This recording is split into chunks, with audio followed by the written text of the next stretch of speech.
Eh bien bonjour à tous, j'espère que vous allez bien, on se retrouve aujourd'hui sur Marvel Snap, le tout dernier jeu mobile PC de l'univers Marvel. Dans cette vidéo du coup je vais vous présenter le jeu, on ira se faire une partie, je vais vous expliquer globalement comment fonctionne une partie, comment ça se passe en jeu, et ensuite je vous donnerai mon avis sur le jeu global.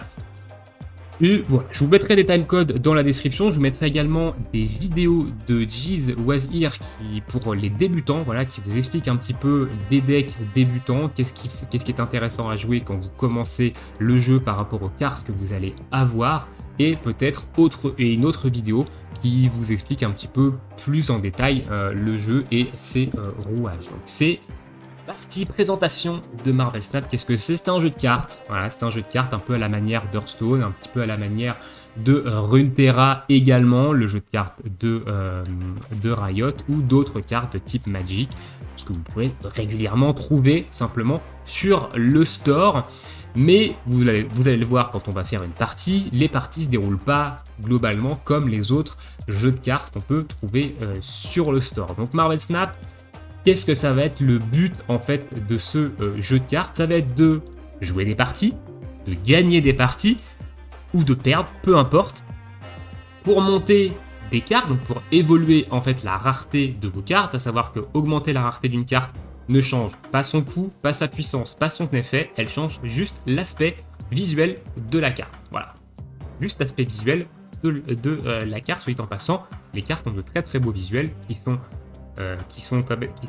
assez fidèles aux comics. Je reviendrai également là-dessus, parce que pour moi, ils ont mis tout le budget là-dedans. Voilà. Donc je reviendrai là-dessus quand on passera sur mon avis. Donc globalement, il va falloir du coup monter vos cartes. Vous allez créer différents builds en fonction des différentes capacités de vos cartes. Les decks comportent 12 cartes, sachant que vous n'allez pas piocher les 12 cartes dans une partie. On y reviendra quand on parlera du jeu, et globalement voilà, il va falloir faire des decks avec des cartes cohérentes entre elles, mais il y a un très gros facteur aléatoire au niveau du jeu. Il n'y a pas de deck qui pulvérise le game. On y reviendra quand je vous expliquerai comment se passe le jeu, mais globalement il n'y a pas de deck qui pulvérise tout. Il y a beaucoup trop d'aléatoires dans le jeu pour que on ait des decks qui pulvérisent tout ce qui passe. Voilà, on y reviendra quand on parlera du jeu. Donc globalement c'est ça, faire des parties pour obtenir des boosters, compléter des missions qui vont vous donner des crédits pour permettre d'évoluer vos cartes, qui vont vous faire monter votre puissance de collection, qui vont vous permettre de débloquer des rewards, mais également des nouvelles cartes pour créer de nouveaux decks. Voilà, globalement, comment se déroule le jeu. On a également une petite boutique ici qui vous permet, il y a des packs payants qui vous permet d'acheter des gold, qui est la monnaie premium du jeu. Les gold vous permettent d'acheter des variants de cartes. Même chose, les variants, ça ne change pas le coût, pas la puissance, pas l'effet de la carte, ça change juste le visuel. Voilà, c'est juste de l'esthétique. Vous pouvez, avec les crédits, on peut également acheter des améliorations rapides, ici, qui vous permettent d'augmenter votre puissance de collection en fonction de l'amélioration que vous allez atteindre, ici. Donc par exemple ici, si j'achète Onslaught qui est déjà en rareté hippique, si je la passe en légendaire, je gagne 6 de niveau de collection. Et avec l'or, vous allez pouvoir également acheter des crédits pour monter en niveau de collection plus rapidement, parce que vous allez évidemment évoluer plus de cartes. Et ici, on a évidemment les packs qui sont ultra chers, 120 balles. Ils se sont calés sur les prix d'iOS, les petits cochons. Donc c'est sur ce qu'il y a de plus élevé actuellement sur le marché. Voilà. Donc globalement voilà, le jeu c'est ça, c'est un jeu de cartes, vous allez enchaîner les parties, vous allez pouvoir compléter des missions, obtenir des crédits pour monter vos cartes vont vous permettre de monter en puissance de collection pour récupérer d'autres cartes et pouvoir jouer d'autres decks. Au niveau du mode de jeu, actuellement il n'y en a qu'un seul mode de jeu, c'est un mode de jeu un peu saison compétitif dans lequel quand vous allez gagner un certain nombre de cubes. Quand vous allez perdre un certain nombre de cubes qui vont vous permettre de monter en niveau ou de descendre en niveau. Et vous pouvez aller jusqu'au niveau 100, à savoir que, on en reparlera lors de mon avis, mais le niveau 100 n'est pas accessible en free-to-play. Du moins, pas pour un joueur qui a commencé le jeu récemment. On a un Battle Pass également, dans lesquels on a 50 niveaux, et au-delà des 50 niveaux, on a également des choses intéressantes qui sont gratuites. Ici, c'est des caches de saison qui sont gratuites, dans lesquelles on peut obtenir des skins ou des devises. Donc moi, je ne l'ai pas encore complété au niveau max. Donc on a des récompenses payantes, des récompenses gratuites qui sont plus ou moins correctes. Et on a également des missions quotidiennes débloquant des caches hebdomadaires et des missions relatives au Battle Pass qui se débloquent tous les X temps. Donc il faut compléter tout ça. Voilà, globalement ce que je peux vous dire en termes sur Marvel Snap.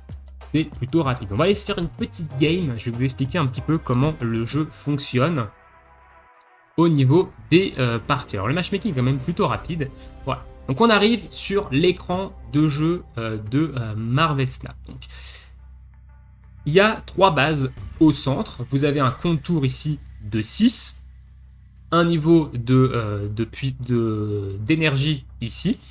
Chaque tour, on va gagner 1 d'énergie jusqu'à évidemment le 6e tour où vous avez 6 d'énergie. Ça vous permet évidemment de jouer les cartes qui ont plus ou moins de coûts en énergie. Alors moi, je vais jouer Angel ici.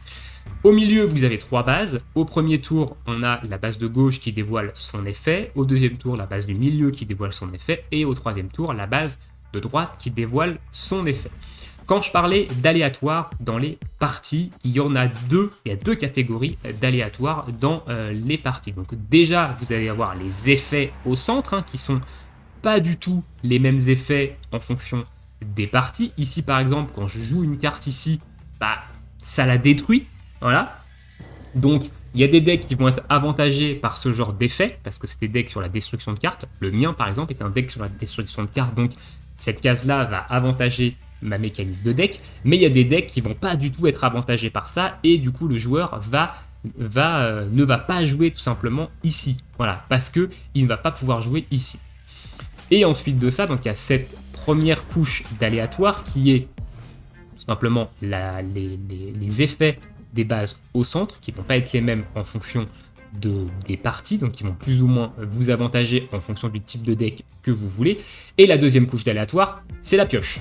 La pioche est complètement aléatoire. Il se peut que vous n'ayez pas il se peut que vous n'ayez pas de chance au niveau de la pioche de cartes, que vous ne piochez pas vos cartes dans le bon ordre en fait, tout simplement, ou que vous ne piochez pas certaines cartes, et ça peut évidemment vous handicaper. Donc attention à ça également. Et c'est la deuxième couche d'aléatoire, la pioche et les bases, les effets des bases au centre. Alors comment on gagne une partie du coup dans Marvel Snap? Le but c'est d'avoir le plus de points sur deux bases. Voilà, il faut gagner sur 2 bases globalement pour avoir pour gagner la partie. Ensuite, on a un système de snap ici. Donc, on voit ici qu'il a snappé. On peut snapper une fois chacun. Qu'est-ce que ça fait? Ça fait que si on snap, ça vous permet de... Ça va vous permettre tout simplement de gagner plus de cubes à la fin ou de perdre plus de cubes à la fin si vous jouez. Donc, si vous gagnez plus de cubes, vous montez plus vite en niveau. Ici, ce que je vais jouer Moon Girl au centre. Et je vais jouer du coup Electra ici parce que le révélé va s'activer, ça va dupliquer ma main, ce qui me permettra d'avoir 2 Sabertooth à 0. Donc c'est plutôt intéressant et de pouvoir jouer un combo derrière sur Deathlock Nova sur un autre emplacement. Donc ici je vais pas snapper, moi je vais attendre le dernier tour parce que je suis pas convaincu que je puisse gagner la partie. Et voilà globalement comment se passe une partie de Marvel Snap. Il va falloir évidemment être assez intelligent en fonction de la pioche que vous avez, en fonction du deck que vous avez également réalisé pour pouvoir derrière vous dépatouiller de tout ça. Donc là, j'ai 2 cartes qui me coûtent 0. J'ai mon Sabertooth qui me coûte 0, donc ce qui est plutôt intéressant. J'ai également mon America Chavez qui, elle, a un effet qui fait qu'au 6e tour, je pioche forcément America Chavez. La question maintenant, c'est est-ce que je me joue America Chavez ou est-ce que je joue un combo Destro Nova avec Sabertooth à gauche. Globalement, ce que je vais faire, C'est ça. Je vais tenter ça. Je vais jouer Sabertooth ici à gauche, qui va me permettre d'augmenter mon niveau. Il va forcément jouer peut-être sur la droite. C'est peut-être pas le meilleur jeu. C'est pour ça que je snap pas. Je suis pas sûr de ce qu'il va me mettre en fait à droite ici. Et ouais, globalement, je suis pas sûr de ce qu'il va me mettre à droite. Donc là, par exemple, finale 4, ça veut dire que celui qui gagne va gagner 4 cubes, celui qui perd va perdre 4 cubes.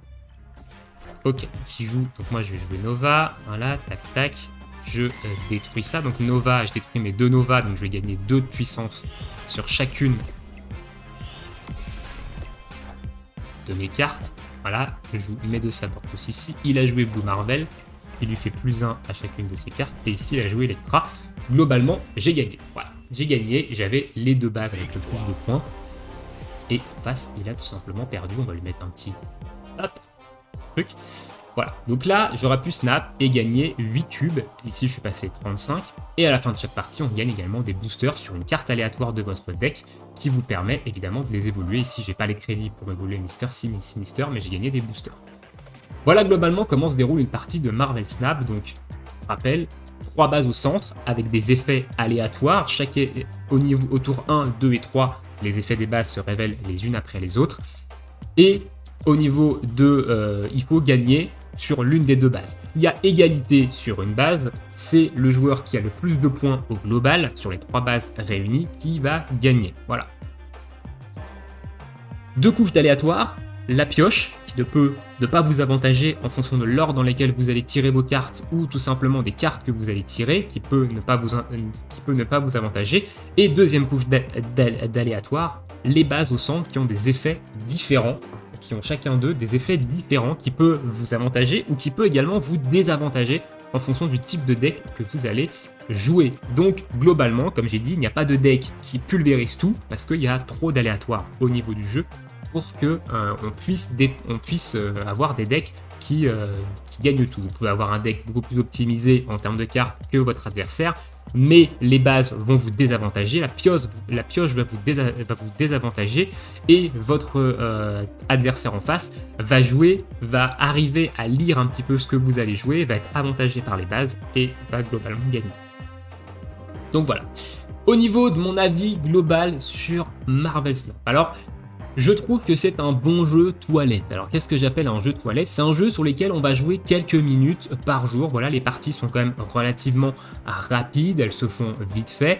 Et globalement, on va faire quelques parties par jour. On va compléter nos missions quotidiennes pour récupérer quelques crédits, avancer un petit peu dans le Season Pass, améliorer quelques cartes pour monter en niveau de collection et finito pipo, on revient le lendemain. Donc au niveau du contenu, il est extrêmement pauvre. Voilà, quand je dis ils ont mis tout le budget dans l'aspect des cartes. L'aspect des cartes est très joli, les variants sont très jolis pour certains, ils sont un variant Hawkeye qui est plutôt marrant, qui est plutôt sympa, mais globalement à côté, le jeu est relativement vide en termes de contenu. Une fois que vous avez fait vos petites parties, validé vos petites missions quotidiennes, validé peut-être 2-3 missions du Battle Pass, évoluer vos cartes, etc. Et bah, de mon point de vue, ça sert à rien d'aller tryhard, ça sert à rien d'aller monter là-dedans. Pour moi, les récompenses déjà ne sont pas intéressantes par rapport au temps que ça va vous prendre de monter sur ces différents paliers. Ici, donc 500 gold, on a dit ouais 500 gold, 500 crédits, sachant que 500 crédits, à partir d'un certain niveau de collection, 500 crédits, ça vous permet d'évoluer qu'une seule carte. Hein. Attention, vous n'allez pas en améliorer des masses ici. Donc globalement, je trouve que le grind pour monter dans la saison est très long et n'est pas intéressant au niveau des récompenses. Donc c'est pour ça que moi je ne le fais pas, je joue de temps en temps, je fais mes petites missions quotidiennes, etc. parce que je ne trouve pas ça intéressant de mon point de vue et c'est fort dommage. En plus de ça, spoiler alerte, comme j'ai dit, un joueur qui a commencé le jeu à la sortie globale, pour moi, ne peut pas monter niveau 100. C'est pas possible, à moins qu'il paye, évidemment. Il ne va pas monter en puissance de collection assez rapidement pour débloquer des nouvelles cartes, pour améliorer ses decks, pour renforcer ses decks de base également, pour avoir des decks qui soient assez bien construits pour limiter le facteur aléatoire en partie et pouvoir gagner des games dans des niveaux très hauts, parce que là, quand vous allez monter en